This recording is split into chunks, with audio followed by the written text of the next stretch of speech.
私たちが神の実の息子、娘となるための第一段階は、まず、神の善悪観を明確に理解することです。善とは何であり、悪とは何でしょうか。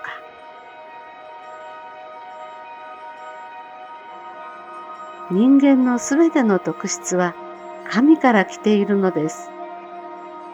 神が創造に着手されたその瞬間に、神の中の生命という概念が完全に形として現れてきたのです。神はご自身のすべてをその創造に投入されました。ほんの1オンスのエネルギーをも取っておくことはされませんでした。創造は神の仕事の一切であり、ご自身を与える努力の一切であったのです。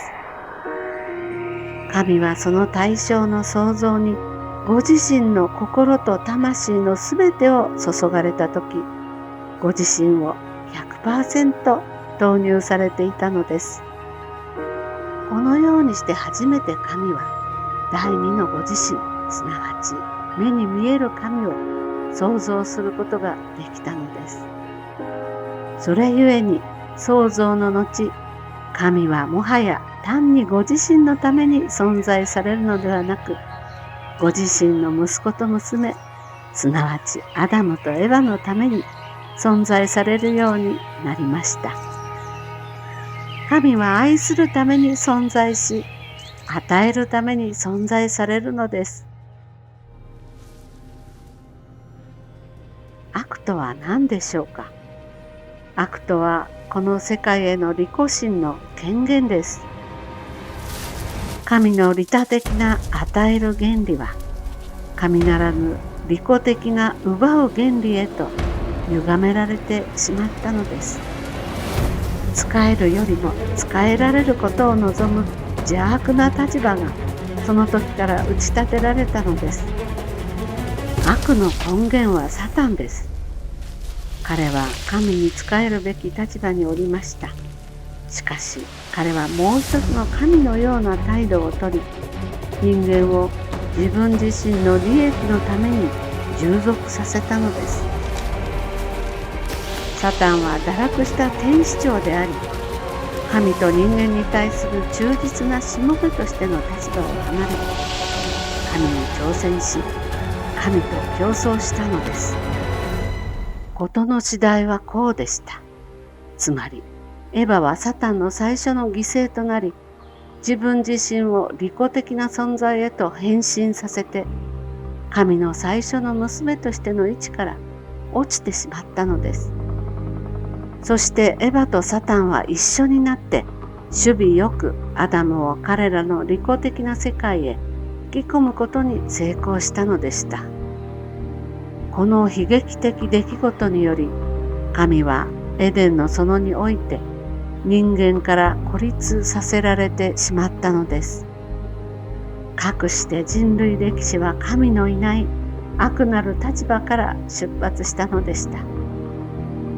人間の悪なる歴史の土台は据えられ、サタンはこの世の支配者となったのです。利己心は人類歴史の出発において存在するようになり、そして今や世界は殺人と虚偽と盗みとに満ちているのです。我々は健康を失ってしまったのです。我々は病人になってしまったのです。それゆえに神の救いはもうひとたび人間を健康な状態へと復帰することなのです。神は宇宙に一つのパターンを敷かれました。神の善の定義は完全に与えること、完全に仕えること、絶対的利他主義です。我々は我々の人生を他者のために生きるべく作られているのです。あなたは人のために生き、他の人はあなたのために生きるのです。神は人間のために生き、人間は神のために生きるのです。夫は妻のために、妻は夫のために生きるのです。これが善です。そしてここに初めて統一と調和と繁栄とが生まれてくるのです。そのような生き方は一見あなたを滅亡に導くように見えるかもしれませんが、決してそうではないのです。それが必ずしもあなたに繁栄をもたらさないただ一つの理由は、あなたが最後の最後まで全てを与えるということをしないからなのです。途中で突然あなたは懐疑的になるのです。そしてあなたは自分で自分の慈悲の心を変えて完全に与えるという神の法則から外れてしまい、そのため善なる結果は決して実現されなくなってしまうのです。完全に与えることは繁栄への道です。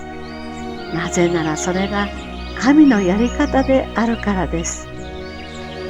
これは理論でもなく、哲学でもなく、神学的教義でもありません。